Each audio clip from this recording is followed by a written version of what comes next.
আমাদের দিদি মা বোনেদের অন্নপূর্ণা যোজনা আমরা ইতিমধ্যে 1,20,00,000 মা বোন দিদির অ্যাকাউন্টে দিয়েছি। এই প্রক্রিয়া 30/8/2026 অব্দি চলবে।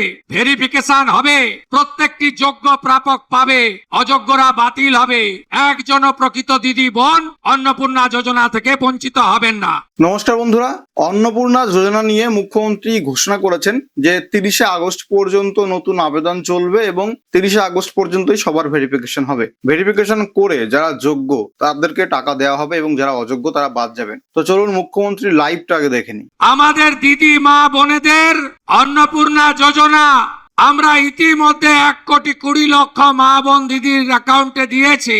এই প্রক্রিয়া 30/8/2026 অব্দি চলবে। ভেরিফিকেশন হবে, প্রত্যেকটি যোগ্য প্রাপক পাবে, অযোগ্যরা বাতিল হবে। একজনও প্রকৃত দিদি বোন অন্নপূর্ণা যোজনা থেকে বঞ্চিত হবেন না।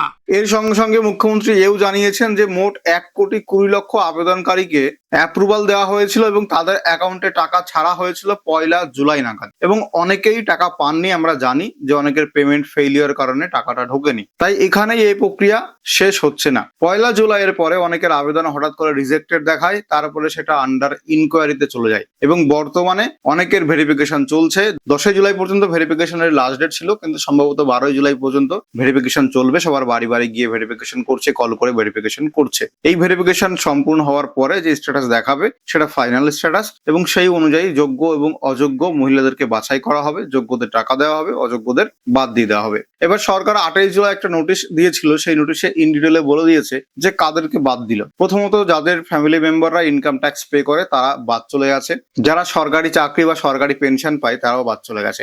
এছাড়া আশাকর্মী, অঙ্গনওয়াড়ি কর্মী, অঙ্গনওয়াড়ি হেল্পার, সিভিক ভলেন্টিয়ার এবং প্যারা টিচার, এই সমস্ত ক্যাটাগরির আবেদনকারীরা বাদ চলে গেছে, কারণ তারা সরকারি চাকরি করছে এবং একটা ভাতা পাচ্ছে সরকারের পক্ষ থেকে। ভাতা যেটাকে বলে সাম্মানিক বা মাইনে পাচ্ছে নিয়মিত মাসিক বেতন, যার জন্য তাদের বাদ রাখা হয়েছে। তো আপাতত এই ক্যাটাগরির মানুষজনদের বাদ রাখা হয়েছে। বাদ বাকি আপনার 3টের বেশি পাকা ঘর থাকলেও আপনি টাকাটা পাচ্ছেন, জিএসটি দিলেও টাকাটা পাচ্ছেন, এবং যদি 50 বা তার বেশি শতক বা ডেসিমেলের জমি থাকে তবু আপনি টাকাটা পাচ্ছেন। তাহলে মুখ্যমন্ত্রীর ঘোষণা অনুযায়ী 30শে আগস্ট 2026 তারিখ পর্যন্ত নতুন আবেদন জমা নেওয়া হবে এবং ওই দিন পর্যন্তই ভেরিফিকেশন করা হবে। যেভাবে আবেদন জমা পড়বে তাদের সেইভাবে ভেরিফিকেশন করে টাকা ছাড়ার প্রক্রিয়া চালু থাকবে 30শে আগস্ট পর্যন্ত। তার মানে এখনই আবেদন করা ক্লোজ হয়নি বা ভেরিফিকেশন সম্পূর্ণ হয়ে গেছে এরকমটা নয়, এখনো ভেরিফিকেশন চলবে। এখন এখানে সবথেকে গুরুত্বপূর্ণ আপডেট, যাদের ইতিমধ্যে টাকা ঢুকে গেছে, ঠিকই শুনেছেন, যারা অন্নপূর্ণা যোজনার প্রথম কিস্তি বা দ্বিতীয় কিস্তি যে কোনো কিস্তি পান না কেন, তাদেরও কিন্তু ভেরিফিকেশন পুনরায় হতে পারে।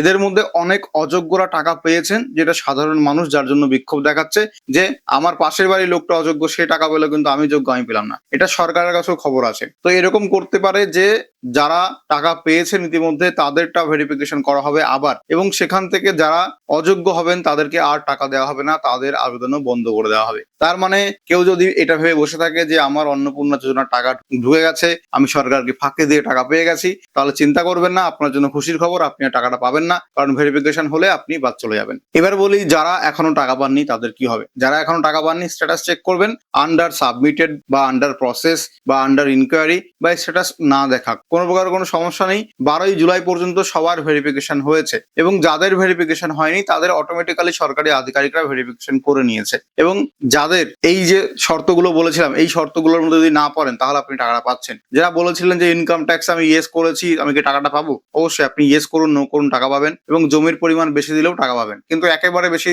যেমন কারণ 9 বিঘা চাষের জমি আছে, সে কিন্তু এরকম টাকাটা পাচ্ছে না। তাহলে যারা এখনো টাকাটা পাননি তারা জুলাই মাস নাগাদই টাকা পাওয়ার সম্ভাবনা আছে। 20 জুলাই বা 25 জুলাই নাগাদ টাকাটা ছাড়তে পারে, ইভেন আগস্ট মাসেও টাকাটা ছাড়া হবে। এবার কারা টাকাটা পেয়েছে দেখো, 9 জুলাই টাকা পেয়েছে একজন এবং 10 জুলাই একজন টাকা পেয়েছে। আমার এরিয়ার মধ্যে, আমার রিলেটিভ বা আমার চেনা জানার মধ্যে দুজনের টাকা ঢুকেছে 9 জুলাই 10 জুলাই। দুজনেরই ব্যাংক অ্যাকাউন্ট ছিল SBI তে, না ইউনিয়ন ব্যাংক আর ইন্ডিয়ান ব্যাংক, এই 3টে ব্যাংকে টাকাটা ঢুকেছে। কাদের টাকা ঢুকেছে? যাদের পেমেন্ট ফেইলিয়ার দেখাচ্ছিল তাদের টাকাটা কিন্তু কন্টিনিউ ঢুকছে। এবার আমার যে রিলেটিভ, তার অ্যাপ্লিকেশন খুব রিসেন্টলি করেছে জুন মাসের শেষের দিকে, তারও কিন্তু জুলাই মাসে টাকাটা ঢোকেনি, তারও কিন্তু এই 10 জুলাই টাকাটা ঢুকেছে। টাকা ছাড়ার কাজ সরকার আস্তে আস্তে শুরু করেছে, যেখানে পেমেন্ট ফেইলিয়ারদের টাকা ঢুকছে এবং আন্ডার ইনকোয়ারিতে থাকলেও যাদের অ্যাপ্রুভাল পেয়ে গেছে, হয়তো স্ট্যাটাসটা আপডেট হয়নি, তাদেরও টাকা ঢোকা শুরু হয়েছে। আপনারা প্রমাণ দেখে নেবেন, আগের ভিডিওতে আমি আলোচনা করেছি। পেমেন্ট যদি ফেইলিয়ার থাকে, আপনার দুটো কাজ আছে। একটা হচ্ছে ডিবিটিটা অ্যাক্টিভ আছে কিনা চেক করুন, এবং ব্যাংক অ্যাকাউন্ট চালু আছে কিনা বা কেওয়াইসি করা আছে কিনা চেক করুন।